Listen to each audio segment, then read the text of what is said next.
কুঁদরি দিয়ে কোনো কিছু রেসিপি আপনাদের খেতে না ভালো লাগলে এই রেসিপিটা একবার বানিয়ে দেখতে পারেন। একদম নিরামিষভাবে রান্না করে দেখিয়েছি, মাত্র 10 মিনিটের মধ্যেই রান্নাটি হয়ে যাবে।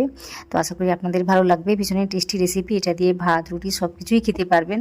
তো রেসিপিটি প্রথম থেকে শেষ পর্যন্ত দেখবেন, যদি ভালো লাগে তাহলে আমার ভিডিওতে একটা লাইক দিয়ে চ্যানেলটিকে সাবস্ক্রাইব করে নেবেন, আর পাশে থাকা যে বেল আইকনটা থাকবে ওটাতে প্রেস করতে ভুলবেন না। তো সবার আগে নমস্কার, কেমন আছেন সবাই? আশা করি ভালো আছেন। শুভ্র শান্তি ব্লগে আপনাদের সবাইকে স্বাগত জানাই, আমি শান্তি। তো এখানে কি করেছি, একটু জল নিয়েছি কড়াইতে, তো লবণ আর হলুদ দিয়ে যে আগে থেকে কুঁদরিটাকে কেটে নিয়েছিলাম ওটাই আমি দিয়েছি। তো একটু সেদ্ধ হতে দেবো, ওই 5 মিনিটের জন্য সেদ্ধ করে নিলেই হবে। আমি এই সময় কুঁদরির মধ্যে একটু বেশি করে লবণটাকে দিয়ে রেখেছি, আপনারা চাইলে কিন্তু পরেও দিতে পারেন। তো এখানে একটু বেশি করে দিয়ে 5 মিনিটের জন্য সেদ্ধ করে নিচ্ছি। তারপর ওইদিকে দেখিয়ে দিচ্ছি একটা মশলা তৈরি করে। তো এই রেসিপিটি তৈরি করে নেওয়ার জন্য বেশি একটা মশলা লাগে না। তো আমি এখানে একটু আদা নিয়েছি, 2টো কাঁচা লঙ্কা নিয়েছি, 1 চামচের মতো গোটা জিরে, 2 চামচের মতো গোটা ধনে। তো এটাকে নিয়ে না একটু জল মিশিয়ে বেটে নিতে হবে। তো কি বলবো, একদম ফাইনভাবে না পেস্ট করলেও হবে, মোটামুটি দানাদার ভাব থাকলেই হবে। তো দেখতেই পাচ্ছেন এখানে কিন্তু খুব ফাইনভাবে আমি পেস্ট বানিয়ে নিইনি, মোটামুটি এইভাবে একটু দানাদার ভাব রয়েছে। তো এইভাবে আমি বেটে নিয়েছি। তো একটা বাটিতে করে নিয়ে নিচ্ছি, নেওয়ার পর দেখাচ্ছি কতটা হয়েছে। তো একটু বেশি করেই আমি সব কিছু নিয়েছি। দেখুন, যেহেতু বেশি আমি মশলা এতে ইউজ করছি না, যে কারণে এই মশলাটাকে একটু বেশি করেই আমি তৈরি করেছি। তো একটু ঝালের পরিমাণটাকে বাড়িয়ে দিলে কিন্তু খেতে ভালো লাগে রেসিপিটা। তো যেভাবে খেতে চাইবেন ঝালটাকে দিয়ে ঠিক সেভাবে বানিয়ে নিতে হবে। আর যতক্ষণে মশলাটাকে আমি তৈরি করে নিয়েছি ততক্ষণে কিন্তু এই কুঁদরিটা সুন্দরভাবে সেদ্ধ হয়ে গিয়েছে। তো তারপর কি করেছি, কড়াইতে একটু তেল দিয়েছি, 2 চামচের মতো। তেলটাকে দিয়ে না ভালোভাবে গরম করে নিয়েছি। তারপর গ্যাসের ফ্লেমটাকে একদম লো করে দিয়েছি। লো করে দেওয়ার পর ওই যে বাটা মশলাটা ছিল ওটাই আমি দিয়েছি। আর যেহেতু এই মশলার মধ্যে আদাটা রয়েছে, তেলটা কিন্তু ছিটকবে, তাই কি বলবো, এই হালকা আঁচে রেখেই কাজটিকে করতে হবে, না হলে কিন্তু কড়াইতে লেগে লেগে যায়। তো মোটামুটি বুঝে শুনে কাজটিকে করতে হবে। তো একটু সময় নিয়ে ভেজে নেওয়ার পর দেখাচ্ছি কি করতে হবে।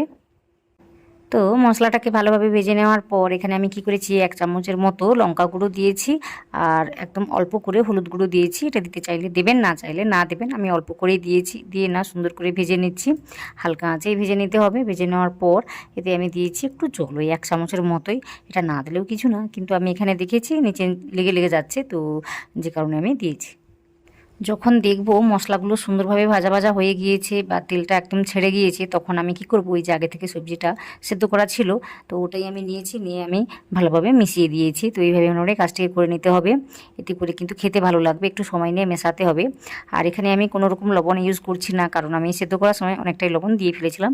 তো বুঝে শুনে কাজটিকে করতে হবে। আর আপনারা একটু চেখে দেখে নেবেন, যদি মনে করেন লবণটা একটু লাগতে পারে তখন একটু দেবেন, চেখেই দেবেন। তো এখানে আমি লবণটাকে দিচ্ছি না। তো এইভাবে মোটামুটি সমস্ত কিছুকে মিশিয়ে নেওয়ার পর আমি ঢাকা দিয়ে রান্না করে নিয়েছি 3 থেকে 4 মিনিটের জন্য। তো এইভাবে মোটামুটি একটু সময় নিয়ে রান্না করে নিলেই কিন্তু রেসিপিটা খুব সুন্দরভাবে সেদ্ধ হয়ে যাবে, বা কি বলবো, মাখো মাখোভাবে তৈরি হবে। তো দেখেই বুঝতে পারবেন সব কিছু। তো এইভাবে মোটামুটি সব কিছু মিশিয়ে নেওয়ার পর আমি সবশেষে একটা উপকরণ দিয়েছি, যেটা দেওয়ার কারণে কিন্তু খেতে দুর্দান্ত হয়েছিল। তো আমি একটু দিয়েছি ওই যে আমচুর পাউডার, অল্প করেই দিয়েছি। দেওয়ার পর একটু ধনেপাতা কুচি দিয়েছি। তো এইগুলোকে দেওয়ার পর একটু সময় নিয়ে মিশিয়ে নিচ্ছি।